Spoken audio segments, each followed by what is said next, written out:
Olá, muito boa noite para você. Vereador diz ter sido ameaçado por Marquinhos das Bananas na audiência que cassou o mandato do parlamentar. Ânimos exaltados em oitivas que apuram supostas irregularidades do vereador Lázaro Borges. Na edição do NTV News desta sexta-feira você vai ver também.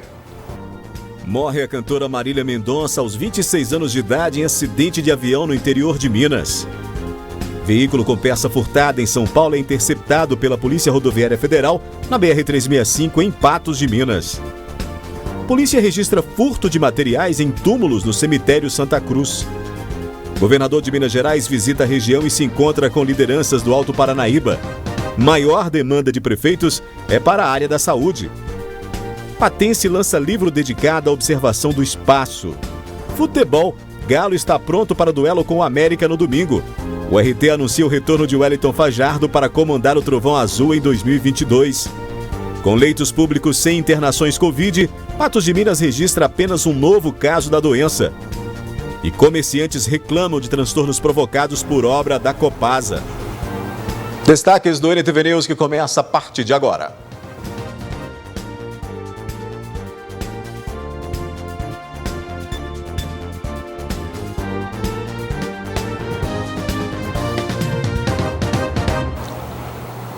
A gente começa essa edição do NTV News com uma notícia triste.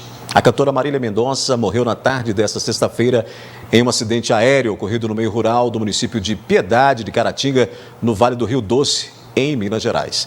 Por meio de nota, o Corpo de Bombeiros informou que a aeronave de pequeno porte, o modelo Beech Aircraft, transportava a cantora Marília Mendonça e que ela estava entre as vítimas fatais. A cantora, de 26 anos, viajava pelo interior de Minas Gerais para realizar shows. Nesta sexta à noite, ela se apresentaria em Caratinga, no sábado em Ouro Branco e na próxima sexta-feira em Divinópolis. A assessoria de imprensa da artista confirmou por meio de nota sua morte e também do produtor Henrique Ribeiro, do seu tio e assessor Abiciele Silveira Dias Filho, além do piloto e do copiloto do avião. Na noite desta quinta-feira, o Grupo de Patrulhamento Tático GPT da Polícia Rodoviária Federal localizou na BR-365 em Patos de Minas um veículo contendo uma peça com origem de furto. Durante a fiscalização na rodovia, os agentes abordaram um Ford EcoSport emplacado em Janaúba. Em meio às verificações veicular, os policiais do GPT constataram que o carro continha uma peça de um automóvel do mesmo modelo, furtado em São Paulo, no dia 18 de julho de 2019.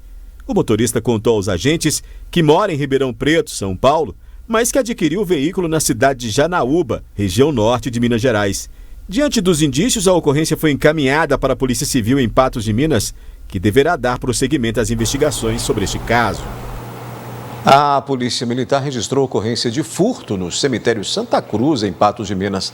Pelo menos 20 argolas foram furtadas de túmulos. A administração do local foi informada sobre os furtos dos materiais na última quarta-feira, após o dia de finados, por pessoas que visitaram os túmulos de familiares no cemitério. A Polícia Militar foi acionada e registrou o boletim de ocorrência. Até o momento, os envolvidos neste crime não foram identificados. Depois do intervalo aqui no News, Patense lança livro dedicado à observação do espaço. E o governador de Minas Gerais visita a região e se encontra com lideranças do Alto Paranaíba. Maior demanda de prefeitos é para a área da saúde. Durante a visita do governador Romeu Zema em Carmo do Paranaíba nesta sexta-feira, as demandas reclamadas pelos prefeitos da região em relação à saúde tiveram maior destaque entre os gestores. Segundo Zema, a dívida total é de 6 bilhões e 800 milhões de reais. O montante será quitado em 98 parcelas, 2 de 400 milhões de reais a serem pagas em dezembro e entre janeiro e julho de 2022, e as outras 96 que serão desembolsadas mensalmente a partir do mês de outubro de 2022. Os repasses estavam previstos nos orçamentos de 2009 a 2020, mas não tinham sido pagos aos municípios. Nós assinamos, em um evento no Ministério Público de Minas Gerais, um acordo histórico no valor de 6 bilhões e 800 milhões de reais, que são recursos devidos pelo Estado de Minas aos 853 municípios. Dos 853 municípios mineiros que receberão os repasses, São Gonçalo do Abaeté receberá cerca de R$ 3.200.000. Uma verba que, para o prefeito do município, é vista como um fôlego para auxiliar principalmente na saúde, visto as demandas aumentadas desde o início da pandemia. Pela primeira vez na história de Minas Gerais, o Estado se comprometeu agora, a partir do mês de novembro, a cumprir o índice constitucional que fala do repasse da saúde. O Estado não vinha cumprindo. Na semana passada foi assinado aquele acordo de parcelamento da dívida, quase 7 bilhões para São Gonçalo do Abaeté. São mais de 3 milhões de reais que serão repassados aos cofres públicos para nós podermos investir na saúde. Eu acho que o Estado acertou muito, a nossa Associação Mineira de Municípios, na articulação do presidente Gilvan, acertou demais isso aí e vai nos ajudar muito, porque a demanda da saúde não para. A saúde é 24 horas, então precisamos sim de recursos, precisamos sim de aporte financeiro, tanto do Estado quanto da União e do município também, para a gente poder dar uma saúde de qualidade para a nossa gente. O município de Carmo do Paranaíba receberá em torno de R$ 13.700.000. O repasse também é bem-vindo ao município, que antes, pelos anos de 2017 e 2018, vinha contando quanto receberia para lidar com as demandas locais. Foram um ano e meio de guerra. Eu costumo dizer que não é só uma doença. Você considera a quantidade de pessoas que morreram, a quantidade de pessoas acamadas, enfim, adoecidas. Eu vejo a pandemia como uma situação efetivamente de guerra. Então nós passamos uma dificuldade tremenda. As prefeituras que não se organizaram passaram dificuldades muito maiores. Nós acordávamos todos os dias para fazer as contas do que nós íamos receber. Então, numa perspectiva de receber 500 mil, a gente recebia 50 mil reais. Então, ver um dinheiro caindo nos cofres, ainda que um parcelamento razoável, é sempre bem-vindo a gente aplicar isso de maneira transparente em benefício da sociedade e da saúde pública. Durante essa edição do NTV News, a gente vai falar mais ainda sobre a visita do governador Romeu Zema ao Alto Paranaíba. O patense Gilberto Dumont lançou na noite dessa quinta-feira o livro O Mundo da Lua, dedicado inteiramente ao satélite da Terra. A obra conta com imagens feitas pelo próprio autor por meio do observatório em Patos de Minas, que o próprio Gilberto Dumont construiu no quintal de sua casa. O Mundo da Lua é uma contribuição literária ao universo astronômico, publicado e editado pelo patense Gilberto Dumont, diretor do Observatório de Patos de Minas. O primeiro local da região do Alto Paranaíba, em noroeste de Minas Gerais, dedicado exclusivamente para a observação do espaço. Com a temática voltada inteiramente para a Lua, este é o segundo livro de Dumont, que também é coautor de Astronomia, uma breve história. Bom, esse livro ele traz um ineditismo no cenário nacional. Há mais de 50 anos, quase 60 anos, completaria o ano que vem, não se publica algo a respeito da Lua no nosso país. E não porque o tema é obsoleto, né? A gente observa a produção na Europa, nos Estados Unidos, de grandes obras, de grandes atlas e estudos a respeito da Lua. Nós não temos essa cultura aqui. O leitor vai encontrar desde uma contextualização histórica do estudo lunar, passando aí da Idade Média até os dias atuais, né? Idade Antiga, Idade Média até os dias atuais, além de ser submetido através de imagens, fotos tiradas pelo próprio observatório aqui em Patos de Minas, de crateras e outras estruturas da Lua, levando o leitor a conhecer a Lua como um todo. Além disso, a gente aborda a dinâmica da Lua no plano celeste e leva o leitor a cada dia de lunação, ou seja, a cada dia da fase da Lua, quais as estruturas que são melhor observadas, além de citar, além de crateras, montanhas, vales, rios, as diversas estruturas que compõem o nosso satélite. Terminamos falando da influência da Lua, se há ou não há influência sobre a vida aqui na Terra, né? E deixando o leitor contemplar a beleza do nosso astro aí, à luz da ciência, né? O que é a Lua, à luz da ciência para nós. Orgulhoso do lançamento, o pai de Gilberto Dumont relata que a paixão do filho pela astronomia surgiu ainda na infância. Na verdade, a gente, como pai, precisa de apoiar o filho, porque é um sonho dele e desde pequeno ele demonstrou essa tendência de pesquisar, de ler muito e ter sempre a curiosidade de entender o que acontece no nosso universo. Então a gente apoiou ele. E assim, nesse momento que lança o segundo livro dele, durante um período muito conturbado de pandemia, a gente tem que parabenizá-lo porque ele conseguiu reunir forças com a sua criatividade, com o seu talento, para organizar o livro, escrever o livro, editar o livro e agora publicar.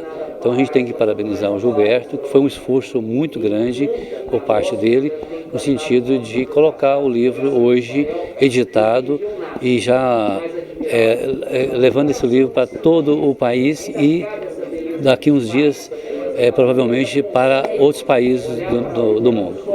O lançamento do livro ocorreu no auditório do Centro Universitário de Patos de Minas e contou também com a assinatura de exemplares para aqueles que adquiriram o livro diretamente com o autor. Bom, as pessoas podem entrar em contato comigo através do site do Observatório, que é www.observatoriodumont.com.br. Dumont igual Santos Dumont. Ali eles vão encontrar o número de telefone que eles podem fazer contato comigo e a gente vai poder destinar, né, o livro, entregar o livro para o leitor, marcar um local para ele poder pegar o livro com a gente. E o Gilberto é um apaixonado, né, por essa área. E muito colaborativo, inclusive com a imprensa, né, cedendo imagens, muito colaborativo conosco aqui do jornalismo da NTV, né, Gilberto realmente tem muito talento e recebe aí, claro, né, os nossos parabéns, né, por mais essa obra, porque afinal de contas, registrar tudo isso é um trabalho assim minucioso, né, com fotos tão belíssimas, tão bem feitas, que o Gilberto sabe muito bem, e só faz isso quem tem um olhar diferente, observar, né, o espaço e ter essa noção, até para ilustrar um livro desse tamanho aí. Mas a gente vai fazer uma parada rápida aqui no NTV News e em instantes tem a previsão do tempo para o fim de semana. Vamos falar também de futebol. O Galo está pronto para o duelo com a América no domingo pelo Brasileirão. E a URT anunciou o retorno de Wellington Fajardo para comandar o Trovão Azul na temporada 2022. Vamos falar de futebol aqui no NTV News, né? A diretoria da URT anunciou na manhã desta sexta-feira que o Wellington Fajardo retorna para comandar o time, o Trovão Azul, na temporada 2022. O treinador ficará à frente da comissão técnica pelo segundo ano consecutivo. Na disputa do Campeonato Mineiro em 2021, sob o comando de Fajardo, a URT terminou o estadual na 5ª colocação, se classificando para a Série D do Campeonato Brasileiro de 2022. Em sua primeira entrevista neste retorno, explicou por que optou por retomar o comando do Trovão Azul. Primeiramente, com certeza, a campanha do ano passado, né? Ou melhor, desse ano, né? Ainda nós não viramos ainda 2021, nós fizemos uma excelente campanha, chegamos atrás apenas de Atlético, Cruzeiro, América e Tombense, que são times da Série A e Série B hoje, né? E nós fizemos assim uma campanha de muita luta e a melhor campanha que foi nos últimos anos da URT, isso aí pesou muito e principalmente também, né, o convívio, né, com a diretoria, o suporte que a diretoria deu através da sua presidente Isabel, do seu diretor de futebol Romero e toda a sua equipe, né? Então assim, o treinador não consegue fazer milagre se não tiver uma diretoria toda atrás dando suporte. Isso aí aconteceu e graças a Deus o resultado foi favorável, o que motivou a minha volta. Vem já reunindo aí há vários meses, né, aguardando para poder anunciar aí o treinador para a próxima temporada da URT. E entre eles a gente estava aí com o nome do professor que trabalhou conosco nesse ano de 2021 e para a diretoria da URT desempenhou um bom trabalho, sinal que aí a gente ficou em 5º lugar no geral, isso para a URT foi uma boa classificação. E gostamos da maneira dele trabalhar e aí para a temporada de 2022 a gente conseguiu aí acertar com ele mais um ano. Isso para nós é de grande valia por estar aí com uma pessoa que já conhece o Campeonato Mineiro e já sabe como a URT trabalha também. Fajardo também falou sobre a expectativa de montar um elenco ainda mais competitivo para a próxima temporada. O time era muito competitivo, né? Nosso time tinha característica de competir muito, né? Talvez nós não tivesse assim, uma grande estrela, um jogador que fizesse uma diferença técnica naqueles últimos 30 metros, mas um time que competia muito. Então, assim, a característica do time vai ser...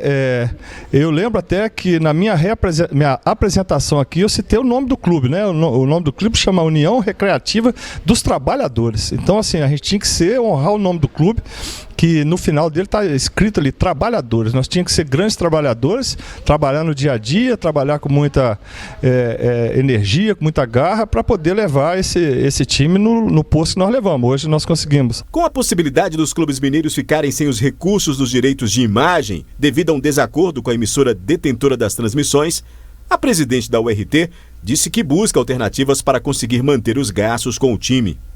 E trabalhar aí com os parceiros, mas acredito eu que a Federação Mineira de Futebol vai trabalhar, né? Não sendo a TV Globo, buscará uma outra TV, uma outra pessoa para poder transmitir os jogos, e a gente acredita que eles vão trabalhar para ajudar, e principalmente nós do interior, a ter um valor aí para acrescentar, e os parceiros que a gente tem costume de trabalhar, a gente já começou a visitá-los, e acredito que vai nos ajudar aí na próxima temporada. É assim que a gente tem que correr atrás.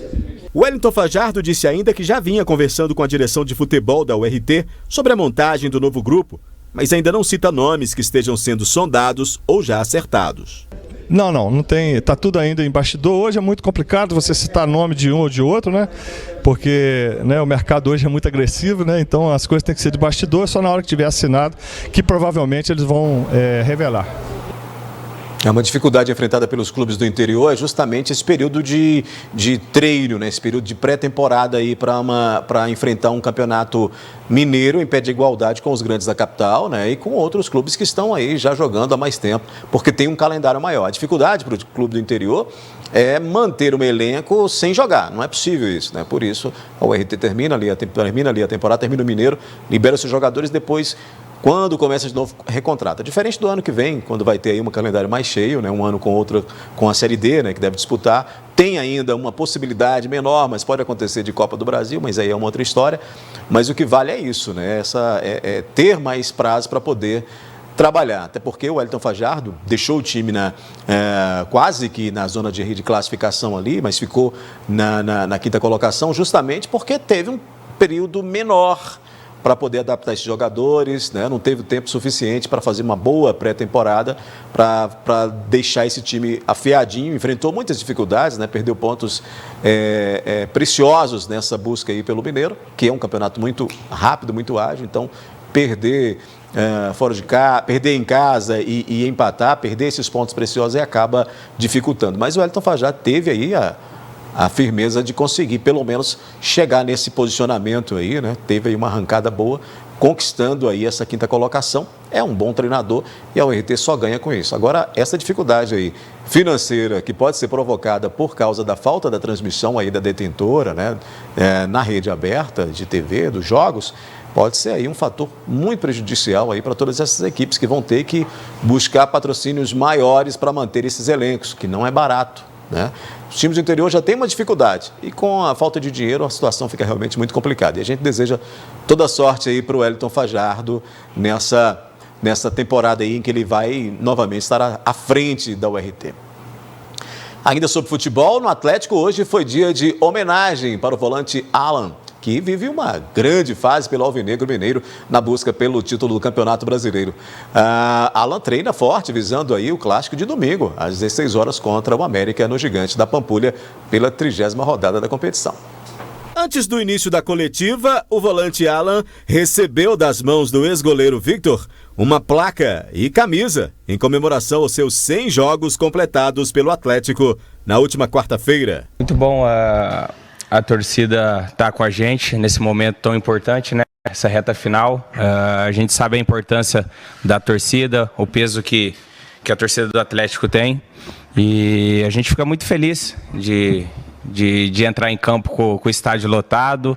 E espero que a gente possa corresponder à altura aí, com grandes vitórias, grandes conquistas e grandes jogos. O meio-campista falou sobre as expectativas para o duelo de domingo contra o América. Um clássico, né? Clássico, todo clássico é difícil, independente do estado, e a gente sabe da rivalidade também. Mas a gente está focado no objetivo. O objetivo é ir em busca dos 3 pontos, por mais que vamos ter uma outra equipe que vive um bom momento hoje, mas a gente sabe o que fazer e vamos dar vida aí para sair com os 3 pontos. Para esta partida, o Galo tem, além da torcida, um tabu de 5 anos sem perder para o Coelho. Mas o jogador avalia com cautela, mesmo a estatística sendo favorável. Faz 5 anos, mas ambos os times, eu acho que a maioria dos jogadores não estavam presentes. Então, queira ou não, isso é uma história mais para a instituição, né? Para cada um dos lados. Mas os jogadores que estão do lado de lá, eu creio que, eu falo por mim, né? Se eu me colocando lá, eu queria quebrar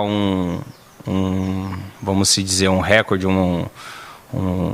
como eu posso dizer, um recorde de 5 anos aí sem ganhar. E quando você ganha, você marca história. Então, os jogadores do outro lado, eu acho que estão mobilizados sim para ganhar da gente, mas a gente tem que entrar focado e sabendo os riscos que vamos correr e tomar cuidado para que a gente não deixe pontos para trás. Em ótima fase, com números impressionantes, Alan é o líder de bolas recuperadas, com 140 até agora. Nenhuma das equipes que eu passei teve esse momento maravilhoso que o Galo está tendo, então você meio que fica ofuscado. E quando você vive isso com finais e brigando para títulos, isso se caracteriza mais, mas eu fico muito feliz de estar podendo ajudar meus companheiros, e isso também passa muito pela equipe que a gente tem, né? A gente tem uma equipe muito qualificada e, às vezes, quando eu estou cansado, entra outro jogador e que assim eu possa descansar mais e render mais nos jogos que eu estou em campo. A gente agora muda de assunto para falar da previsão do tempo que chega para você. Previsão do tempo. Oferecimento New Color. Se você pensa em trocar seus óculos, já sabe onde ir, né? Em Patos de Minas, as temperaturas variam entre 20 e 31 graus no sábado. Já no domingo, tem previsão de pancadas de chuva e trovoadas isoladas, mas mantém a mesma variação, com a máxima devendo alcançar os 31 graus na capital do milho. Em Arapuá, mínima de 20 e máxima de 32 graus no sábado, e no domingo variam entre 20 a 26 graus. Em São Gotardo, a máxima prevista para o sábado é de 31 graus, e no domingo não deve ultrapassar os 26 graus. Em Presidente Olegário, mínima de 21 e máxima de 31 graus no sábado. Para o domingo, a previsão é de que as temperaturas oscilem de 20 a 29 graus. E em Coromandel, faz mais calor no sábado, com a máxima prevista de 35 graus. E no domingo, os termômetros devem marcar mínima de 20 e máxima de 32 graus. Ou seja, dá uma aumentada no calor aí, né? Pelo menos amanhã, a tendência de pelo menos 31 graus na região. Mas tem lugares que chega até mais do que isso, né? Mas em média 31 graus, segundo o IMET. Mas aí o aumento das nuvens podem fazer com que chova aí para o domingo e aí uma menor incidência dessa temperatura, deixando o clima mais ameno. A gente espera realmente que seja um domingo mais fresquinho, né? Com um clima mais ameno, por favor, né? Porque nós estamos aí em meio a um período muito quente, embora as chuvas tenham dado aí uma amenizada nas temperaturas. Vamos fazer uma parada novamente aqui no NTV News e daqui a pouco a gente fala sobre saúde. Com leitos públicos sem internações Covid, Patos de Minas registra apenas um novo caso da doença. Vamos saber também como é que fica o calendário vacinal contra a Covid-19. Agora a gente fala de saúde aqui no NTV News, vamos ver como é que estão os números da Covid-19 em Patos de Minas, né? Com os boletins epidemiológicos desta sexta-feira e de ontem aí na tela para você. Fazendo então um comparativo com os dados de hoje, a gente tem aí, né? Os boletins mostram que temos hoje 17.096 pessoas tratadas, mantendo aquele mesmo percentual de cura do informe anterior, que ontem e hoje em 96,63%, né? E a gente quer sempre que esse número aí de cura seja maior nesse percentual. Ao todo, 43 doentes se recuperam em casa, mesmo número do boletim de ontem, de quinta-feira, né? O levantamento ainda mostra que apenas um caso novo foi registrado nas últimas 24 horas, o que elevou para 17.691 os infectados, contabilizados aí desde o início da pandemia. Teve redução no número de patenses internados. Você pode observar aí nos boletins, neste comparativo. Ontem eram 2 em leitos clínicos, hoje temos apenas 1, segundo o boletim da Secretaria Municipal de Saúde. Não foram confirmados novos óbitos por Covid-19 em Patos de Minas, mantendo aí em 551 o número de vidas perdidas durante a pandemia. Analisando também aí as ocupações hospitalares, também com os boletins aí na tela de ontem e de hoje, né? Os dados mostram que tivemos poucas oscilações quando consideramos aí pacientes também de outros municípios, né? Aí nas redes de saúde pública e privada. As internações em leitos clínicos baixaram de 5,13% para 2,56%, o que é bom, né? Baixar é sempre melhor. As UTIs continuam zeradas. Boa notícia, né? Desde ontem. Aliás, já há alguns dias temos aí UTIs zeradas em Patos de Minas, considerando clínicos e privados. Considerando apenas os hospitais públicos de Patos de Minas, o boletim diz que tanto os leitos clínicos quanto as UTIs estão zeradas. E é aí o que a gente sempre quer, né? Que as pessoas estejam menos agravando dessa doença, que os quadros de saúde sejam cada vez menos graves para que a gente tenha menos vítimas da Covid. Temos aí mais de 550 mortes, né? Tivemos durante essa pandemia e, claro, evidentemente que no pico houve aí realmente uma questão assustadora, um aumento assustador nesses números. Agora que a gente tem uma melhora devido a vários fatores de se cuidar, de saúde, aí, de vacinação, a gente então tem aí números melhores, UTIs zeradas no município, leitos clínicos zerados e a gente, como dissemos aqui ontem, né, durante a análise da notícia, precisamos manter esse patamar aí sempre baixo, né? Manter esse patamar sempre baixo. Zerar completamente ainda não foi possível, mas é uma expectativa, né?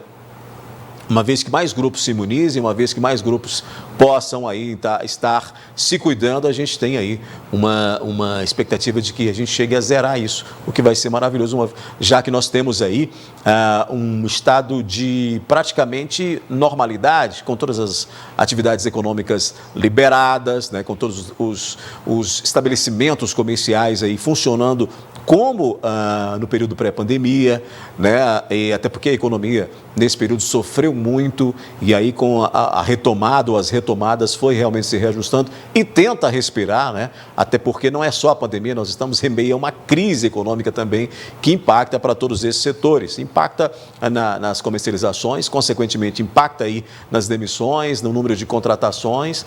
Há uma expectativa de que nesse fim de ano a gente tenha aí uma melhora, uma maior contratação de pessoas, o que vai impactar positivamente também nesse quadro aí de pessoas empregadas e desempregadas, mas tudo isso, em meio a essa pandemia, ficou mais sério, ficou mais grave, ficou pior. Então, falar sempre, estar sempre trazendo aí aquelas dicas de que a gente precisa continuar se cuidando para nos preservarmos e cuidar do próximo, né? Mesmo estando vacinados, continua. A gente precisa manter isso aí, precisamos manter esse pensamento ou esse sentimento de que nada ainda foi resolvido, está melhor, mas não foi resolvido ainda e que a gente precisa continuar nos cuidando, né? Continuar aí com máscara, quando o ambiente for mais necessitar disso, né? Com mais pessoas, álcool em gel, precisa continuar. Aliás, esse é um hábito que a gente poderia manter, né? Esses hábitos de deixar as mãos sempre higienizadas, a gente poderia manter, deveria manter, porque não é da nossa cultura praticar isso constantemente, né? A gente acaba aí, quando não tínhamos coronavírus aí estabelecido numa pandemia, pegava-se na mão de todo mundo e a gente não tinha ali a higiene adequada para isso. E daí vinham os quadros de gripe, daí vinham os quadros de outras questões infecciosas, né, que não são tão graves como a Covid, mas que ocorriam. Então, a gente manter esses hábitos de higiene não é deixar de pegar na mão das pessoas, né? Não é deixar de se aproximar, mas é manter esses hábitos de higiene, de estar sempre ali com álcool gel na bolsa, no bolso, no carro, onde quer que você esteja, para estar sempre se cuidando, claro, né? E máscara, né? Que não é da nossa cultura, lá na cultura oriental não é da nossa, mas que a gente também, em certos ambientes, em certas situações, podia manter. Enfim, números melhores, a gente precisa se cuidar. Pois é, e esta melhora nos números da Covid-19, com a redução de casos e, por consequência, das ocupações hospitalares, se deve principalmente pela vacinação, né? Por isso é bom ficar de olho no calendário de imunização. Hoje, A Secretaria Municipal de Saúde publicou o comunicado informando que neste sábado, amanhã, serão aplicadas as segundas doses para quem se vacinou até 18 de agosto. Já no domingo, nós vamos colocar aí na tela o do domingo, será a vez de vacinar aquelas pessoas que deveriam ter recebido a segunda dose contra a Covid-19, mas que por vários motivos faltaram as convocações. Serão aplicadas neste dia aí, no domingo, Coronavac, para vacinados até 22 de setembro, AstraZeneca para quem vacinou pela primeira vez até 18 de agosto e Pfizer para os imunizados até 26 de agosto. As aplicações serão realizadas das 8 às 18 horas no ginásio 2 do Unipam, tanto no sábado quanto no domingo, e é importante relembrar, é sempre importante relembrar que um levantamento recente publicado aí pela Secretaria Municipal de Saúde apontou que cerca de 4 mil moradores de Patos de Minas, 4 mil pessoas, cerca de 4 mil pessoas, que receberam a primeira dose da vacina contra a Covid em Patos de Minas, não foram em busca da segunda dose de reforço contra a Covid. Pois é, vale destacar que isso especialistas debulham sobre essa situação. O próprio Ministério da Saúde já, inclusive, publicou nota sobre isso. Vale destacar que se o esquema vacinal não está completo, você não fica vulnerável, você fica mais vulnerável à infecção. Não está com a segunda dose, você fica mais vulnerável à infecção pelo novo coronavírus do que aquelas pessoas que receberam as 2 doses. E aí, você não tomou o medicamento, você não tomou o imunizante por completo. Recebeu apenas uma dose, está parcialmente imunizado. Porque se a vacina, que tem aí 85%, 95% de eficácia, não foi aplicada com 2 doses para você que não buscou essa segunda dose, você está parcialmente imunizado. Você não tem aquela cobertura maior contra a doença. A doença não acabou porque a vacina chegou, a doença continua existindo. É quando a gente se imuniza, quando a gente se vacina, a probabilidade da pessoa que tomou a vacina ter um agravamento, isso não sou eu que estou dizendo, são os médicos e cientistas que dizem, a probabilidade de você ficar doente com agravamento, doente é possível que você fique, mas com agravamento é bem menor, uma vez que você está imunizado. Isso é básico, isso é para qualquer, não é só para a Covid, para qualquer vacina é básico, como pessoas que se vacinam contra a gripe aí, nas campanhas contra a gripe, que falam, vacinei, mas gripei, gripou, mas não ficou grave. Então, é uma situação que as pessoas precisam entender. E é muito alto esse número de termos aí, cerca de 4 mil pessoas que não foram em busca da segunda dose. Vale lembrar também que tem um grupo aí de terceiras doses que precisam se vacinar, Precisa estar buscando essa vacinação e a gente espera realmente que esses grupos busquem essa vacinação, busquem essas doses de reforço, para que a gente possa, como eu disse no bloco, na nota anterior, ter aí uma expectativa maior de zerarmos as ocorrências dessa doença, que a gente tem muita fé e esperança que isso possa acontecer. Mas para isso acontecer, a gente precisa se vacinar, se imunizar e se precaver. Tá certo? Vamos fazer uma parada rápida aqui. Eu já fiz 3 paradas rápidas hoje aqui no News, Depois do intervalo, comerciantes reclamam de transtornos provocados por obra da Copasa. Vereador diz ter sido ameaçado por Marquinhos das Bananas após a audiência que cassou o mandato do parlamentar. E ainda, ânimos exaltados em oitivas que apuram supostas irregularidades do vereador Lázaro Borges. Agora, uma reclamação que vem do bairro Vila Garcia, onde comerciantes e moradores pedem providências para os transtornos provocados por uma obra da Copasa. O vídeo registrado por um comerciante mostra a enxurrada que correu pela Rua da Mata dos Fernandes durante esta quarta-feira. A água enlameada vinha desta obra na Rua Antônio Caetano de Menezes, no bairro Vila Garcia.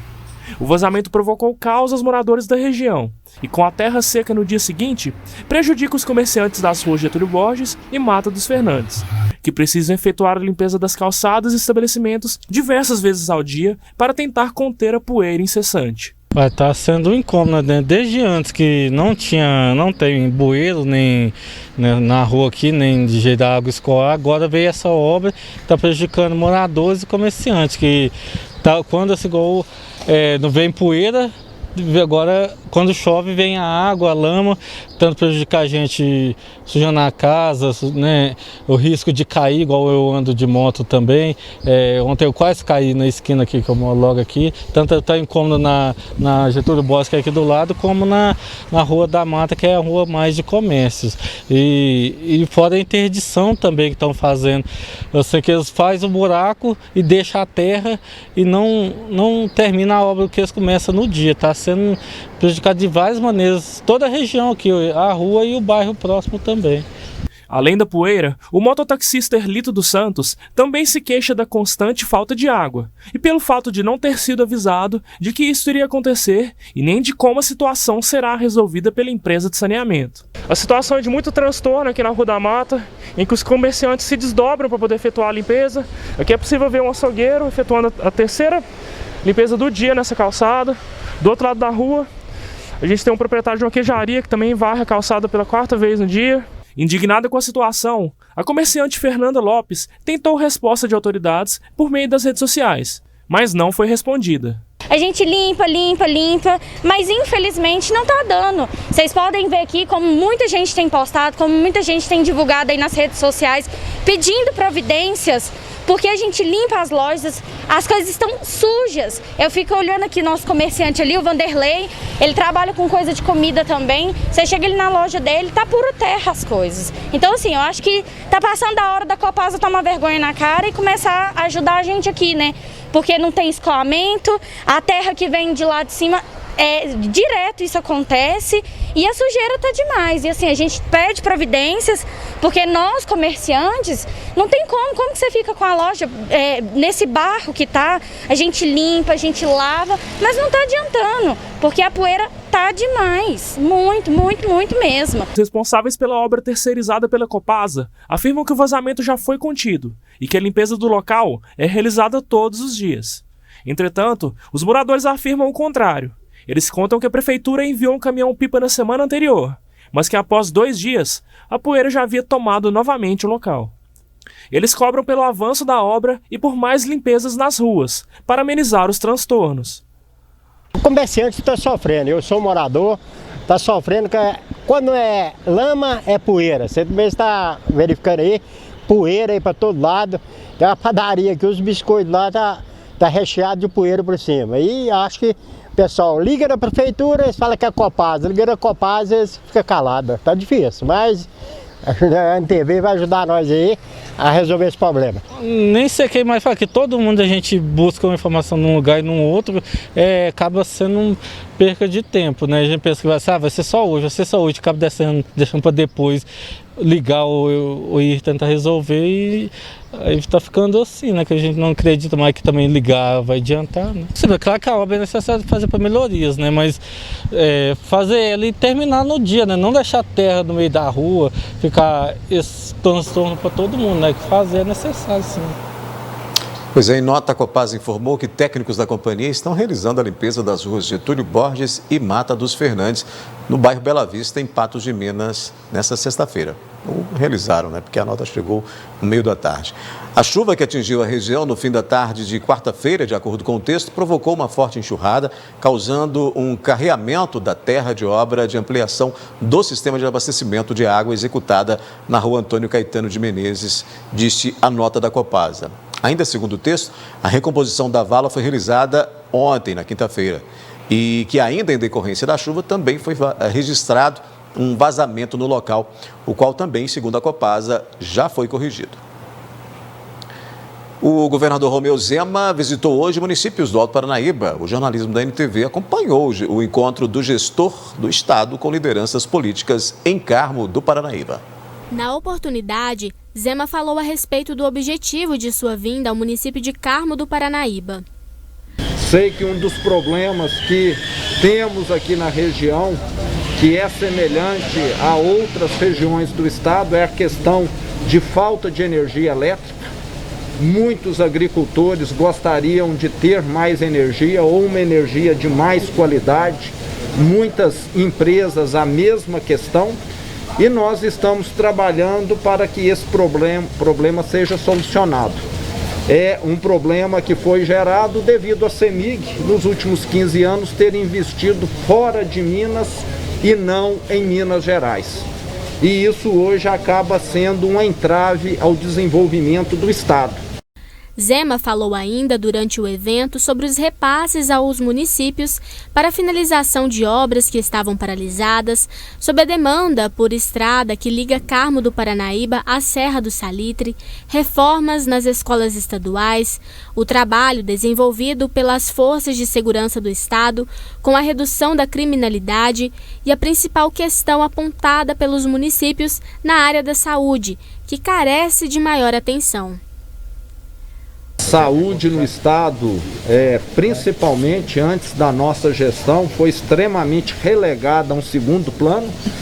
Tanto é que no último dia 28 de outubro, semana passada, nós assinamos, em um evento no Ministério Público de Minas Gerais, um acordo histórico no valor de 6 bilhões e 800 milhões de reais, que são recursos devidos pelo Estado de Minas aos 853 municípios. E consta no termo de reparação que nós assinamos referente à tragédia de Brumadinho, grandes investimentos na área de saúde em todo o Estado.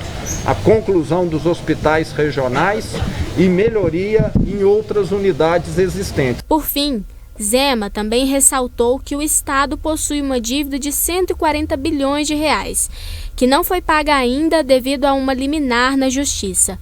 Mas a liminar está próxima do vencimento e, desse valor, 30 bilhões de reais estão próximos de vencer.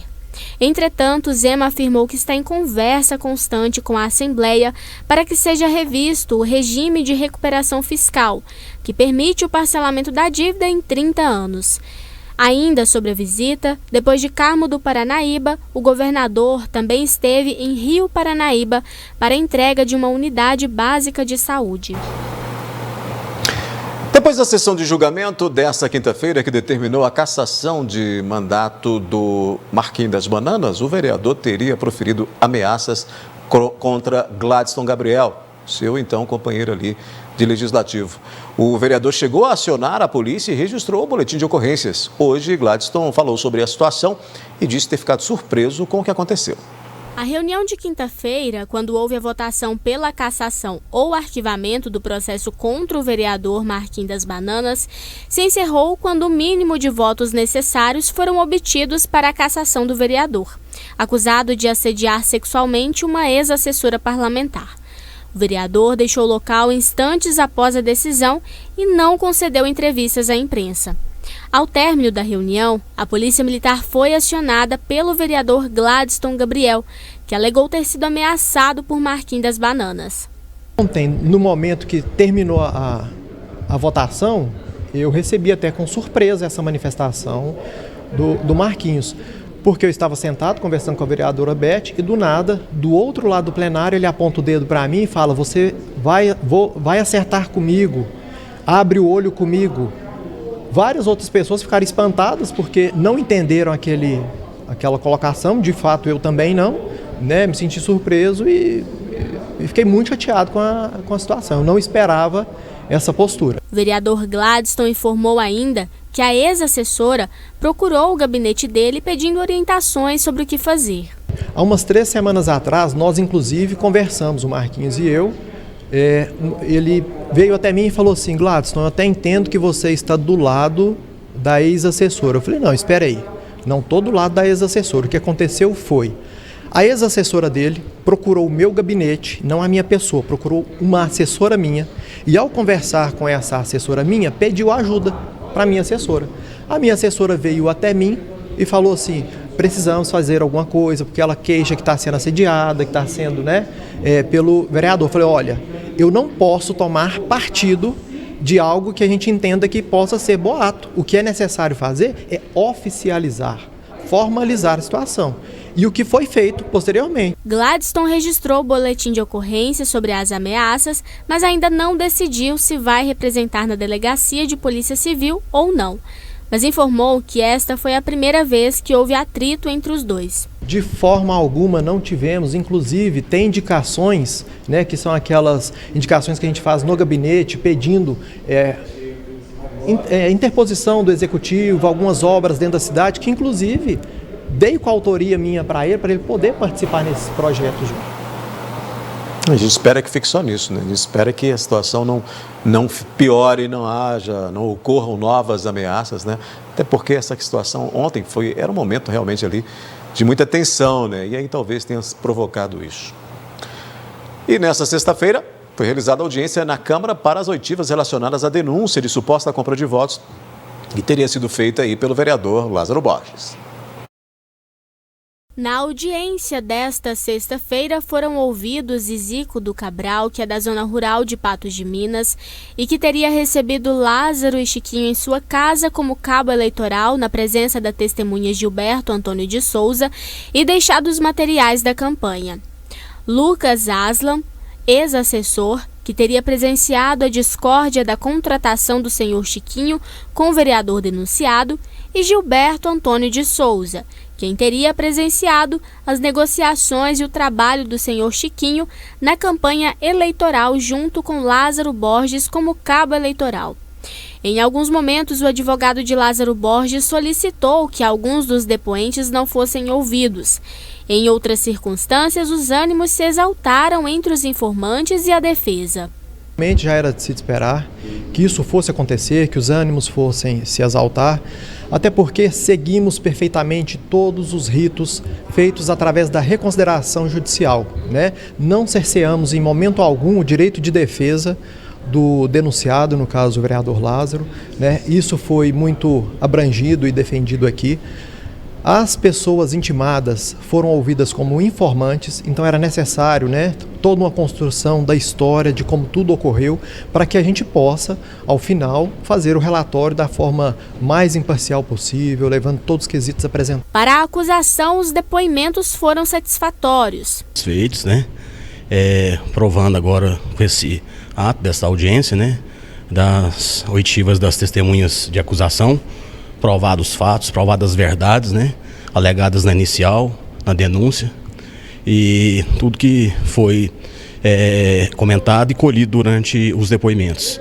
Foram testemunhas que presenciou os fatos, foi o seu assessor direto do gabinete, né, que presenciou a discórdia do contrato de trabalho, e das testemunhas que presenciou também os fatos na zona rural, onde foi feito o trabalho de cabo eleitoral, né, as promessas de compras de votos e também a pessoa que presenciou o contrato feito de trabalho e como seria feito ele e a própria entrega dos R$4.000 para compra de votos. Já para a defesa, além da ordem com que foram ouvidos os informantes, houve controvérsia nos depoimentos prestados.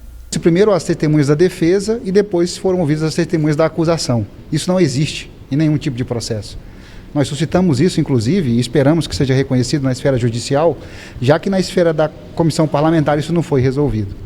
A oitiva das testemunhas só trouxe a confirmação de que a mentira tem perna curta. É muito fácil, né, você vir aqui e falar qualquer coisa. Difícil é sustentar isso. Agora os envolvidos têm um prazo para elaborar e entregar a defesa final. E a previsão é de que o relatório com parecer da comissão seja entregue no dia 19 deste mês. Os dias corridos agora para a apresentação das razões finais são 5 dias a contar a partir de segunda-feira, portanto, dia 12 da semana que vem. E o término desta comissão é dia 19, então temos até o dia 19 para fazer a reunião extraordinária para apresentar o relatório aos nossos pares. E a gente vai continuar acompanhando, né? O jornalismo da NTV vai continuar fazendo essa cobertura sobre todos esses fatos que, infelizmente, né, deixam aí a Câmara numa situação muito complicada, né? Com cassação de vereador, com outra comissão aí fazendo essas investigações com relação a outro vereador. Enfim, é uma situação muito complicada para o Legislativo patense.